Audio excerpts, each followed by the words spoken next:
Afrika itajengwa na nani vijana? Afrika itajengwa na sisi wenyewe. Afrika itajengwa na nani vijana? Afrika itajengwa na sisi wenyewe. Afrika itajengwa na nani vijana? Afrika itajengwa na sisi wenyewe.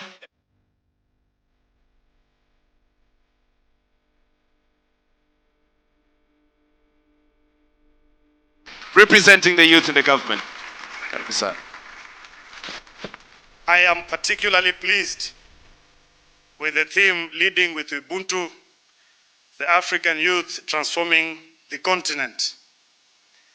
I think, as a bit of historical perspective, the concept of Ubuntu came timely to the continent of Africa after the writings of philosopher Hegel and Levi-Brühl that pointed to the misdirection of African history.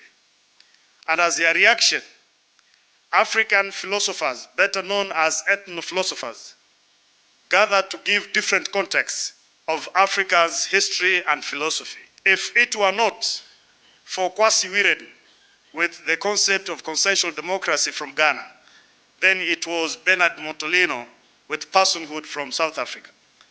If it were not for Father Placide Temple with the African Ubuntu from Congo, then it was Henry Odera Oruka from Kenya. If indeed it were not for Kwame Gyekye, who gave the thermophic view of a person in Africa from Ghana, then it was J.S. Mbiti with the Ubuntu from Kenya.